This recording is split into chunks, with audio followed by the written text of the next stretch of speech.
What's up, people of YouTube? I'm Karsatowski, and welcome back to the Karsatowski Bowling YouTube channel. So today, we are back with another PBA bowling breakdown, and it is the 1997 St. Clair Classic. So without further ado, let's get into our review of this tournament. Okay, so this is the title match of the 1997 PBA St. Clair Classic with Pete Weber versus Walter Ray Williams Jr. Now, a lot of you bowling fans, especially of 90s PBA bowling, will know this match as the final PBA telecast on ABC Sports, which, if you didn't know, ABC Sports pretty much had professional bowling on for about 3 solid decades at least. So this was definitely the PBA's longest TV deal with anybody up to really until now, really. I mean, there really hasn't been a network that's been with the PBA as long as ABC Sports has. So them losing their deal with ABC really was huge. And also, this is probably the best match that you can possibly get with the last one on ABC. I mean, Walter Ray was the man to beat in the 90s, and pretty much right behind Walter Ray was Pete Weber. You could also throw in Parker Boone III along with him, and those were definitely the top 3 guys of the 90s. And it kind of looks like Walter pulled that shot a little bit. He came up out of it a little bit too much and kind of hit up on it a little bit, but he's going that classic straight line. As you can see, 6 and 8 on television. And he won 2 titles that season. So he was red hot that year. And this would be one of his 3 consecutive Player of the Years in the 90s.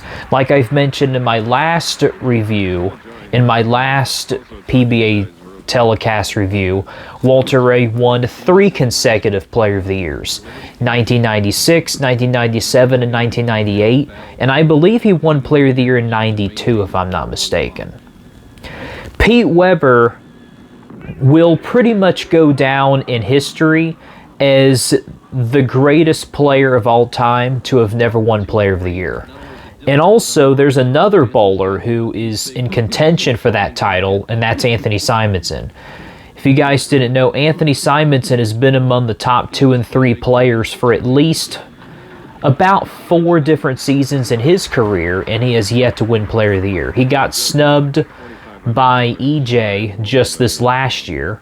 He got snubbed by EJ the last 2 years, I should say, and he also got snubbed by Jason Belmonte in 2022, which, yeah, that just comes to show you the consistency of someone like Anthony Simonson. And Pete Weber was that way for a lot of years. He got snubbed for Player of the Year for a few years. And this was also at a time when Pete Weber was not bowling that great on TV either. This was around the time that he would get a suspension from the PBA for the use of like alcohol and just like being like unsportsmanlike in certain situations. So Pete Weber was definitely going through a lot of difficulties during this time. And also, I looked at the date that this aired, and it aired on June 21st of 1997. And that was about 2.5 weeks after I was born. So, you know, it's interesting to think that I was born in the same month that the PBA had their last telecast. Interesting. Anyway, so yeah. And also, interestingly enough, Anthony Simonson would have been 5 months old during this time. So, and look at where he's at right now. 28 years old. And he's already bowling really good this season. And, yeah. Interesting time. Walter Ray looks like he hit up on that ball again. And it left a very relatively uncommon, well, not really uncommon split. It's just normally when you see the 4-10 for right-hander, the 7-pin is usually involved in it. 11 TV appearances, 17 cashes at 18 tournaments. So he only missed the cash in one event in that season thus far. And it said he won 2 titles, I believe, at that time.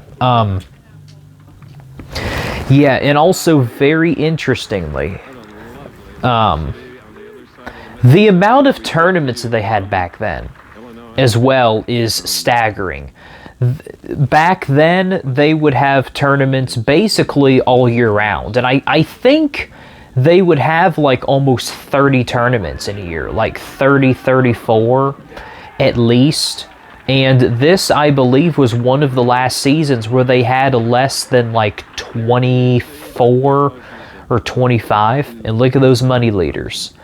Now, though that money earnings looks very much different from today. Also, Walter Ray would probably surpass $2 million in earnings. So anyway, that earnings looks very much different today. Walter Ray's earnings now, I think, is like $4.5 million to almost $5 million. And Pete Weber is at $4 million. And Norm Duke, I believe, is second all time with like $3.5 million. And Parker Boone III isn't too far behind that with a little over $3 million. I have not checked the money lists in a long time, but there's definitely been a shift in the last 28 years since this was aired, almost. It looks like Walter's having... It looks like both players are just having shaky ball reaction. Walter Ray has been hitting up on the ball for a few frames. And on this shot, he gets it a little bit too far right, and the ball just doesn't have enough energy to get back into the pocket. Probably saw a little bit too much oil on the outside of the lane and just didn't pick up. And that's pretty much textbook for picking up the double wood. A lot of times, if you want to pick up double wood, move your feet about 4 boards to the right, and the ball will be able to drive through the 4-8, picking up both pins. You could also go straight at with a plastic ball, but there's a chance of the ball deflecting off of the 4-pin and missing the 8-pin, so generally a straight ball is the best way to go about that. That looks like a very similar shot that he threw last time, and that one went a little bit light, getting a nice strike. Yeah, both players don't really seem to have a great look right now, I don't think.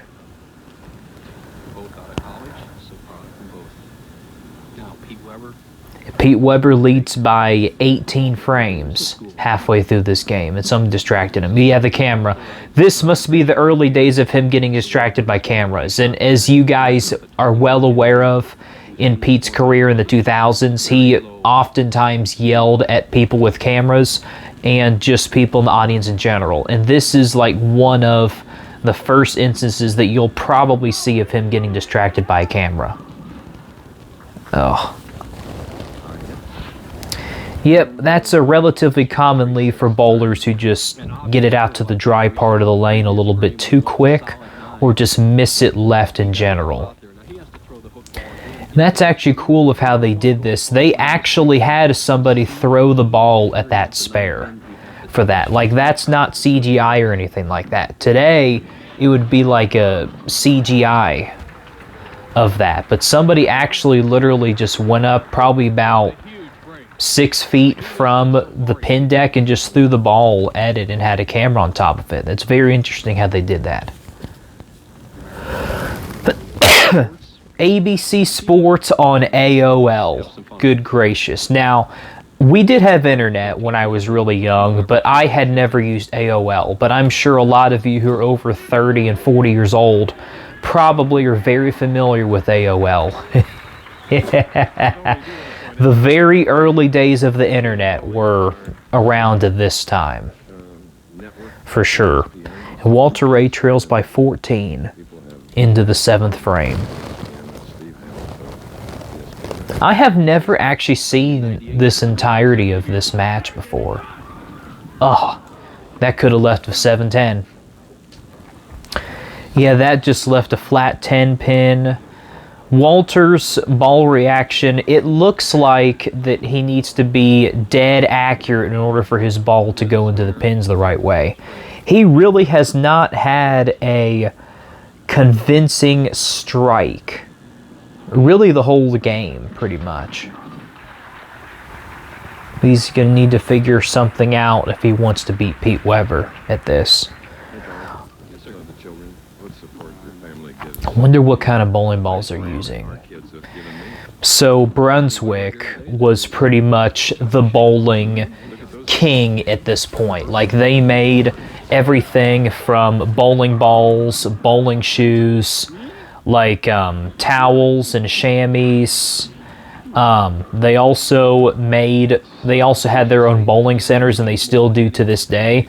They were basically the #1 bowling company really up until like maybe a few years ago, and they, to my understanding, they've never really been below the top 2 and 3 bowling ball companies. Storm has definitely gone up in the last 20 years or so. And Motive has really been popular over the last few years, mostly thanks to E.J. Tackett. And yeah, there's just very interesting that there were only a handful of bowling ball companies at that time. And Pete Weber won a regional at 15 and a national title at 19. And I believe that Pete Weber still bowls on the 50 regional tour. Oh, he got that one really far right, and it came roaring back. Wow. So anyway, I believe Pete is still bowling on the 50 regional and national tour. He hasn't really bowled a ton of events over there as of late. He's been technically retired from the national tour now for about 4 years.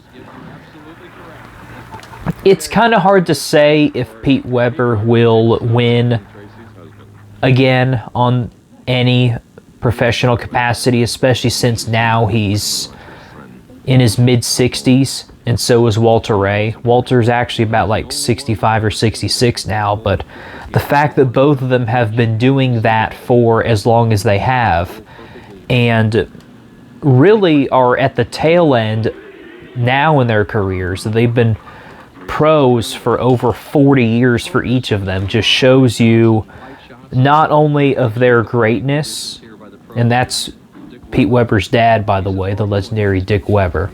So that just shows you not only the level of talent that they both have, but also how great their games are, that they're able to hold up and adapt even to today's game, which is something that a lot of players from this time period just don't have a lot of.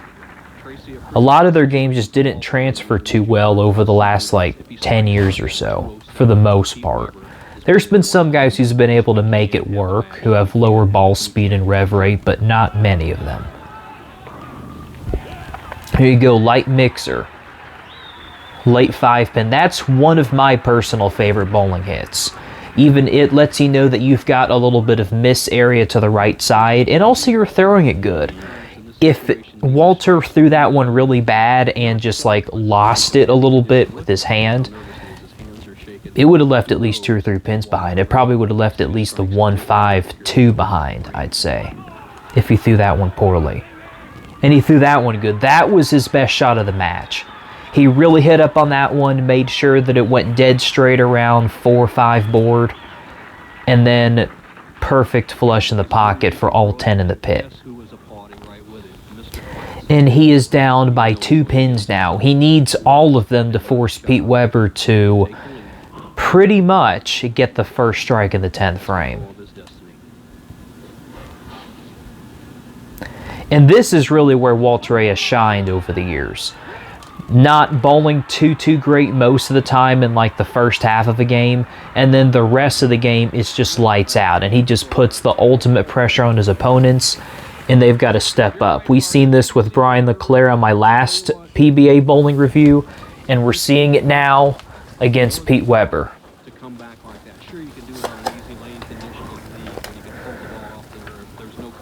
Not a very high-scoring match. It's going to basically take 2-0 to win this, essentially. Oh, massive ringing 10-pin. But it doesn't matter too much because he did what he needed to do in the 10th frame. And now it is Pete Weber's turn to step up with all of the pressure on him. This is the last tournament on ABC Sports ever for the PBA. He needs 2 strikes and 8 pins to win. A very difficult task with not having a great look all day long. And that ball matches the shirt, by the way. Oh.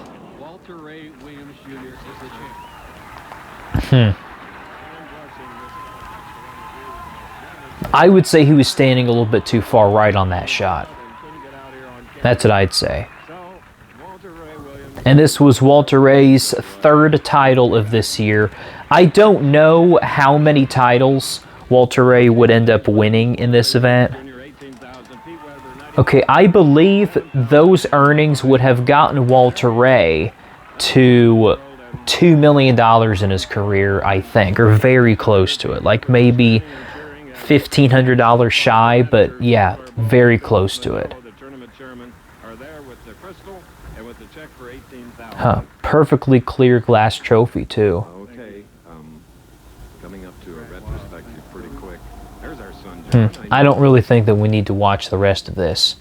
Alright, so that is the very last PBA telecast on ABC Sports.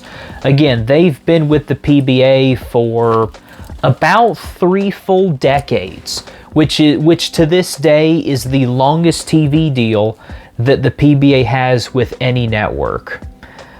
It's just interesting to see if the PBA has that kind of deal with Fox.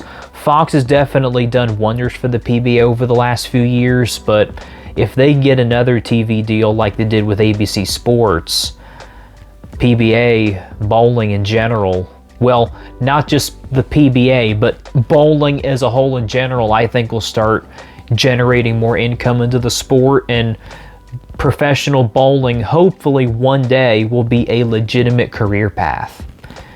You know, you pretty much have to be top 10 bowler on the PBA Tour to pretty much make a good living. And, you know, difficult, but we'll see what happens over the next few years. Anyway, so if you all have enjoyed my review of the 1997 St. Clair Classic, then be sure that you like this video. And also, if you have any more suggestions on what I would review, then be sure to comment down below, and if I choose your pick, I will put your suggestion on the screen and I'll shout out your channel. Anyway, for those of you who for some reason are not subscribed, then again, subscribe to the YouTube channel so you'll never miss anything. So anyway, I am Karsatowski, and keep watching my content, and I'll see you in that next video. See ya!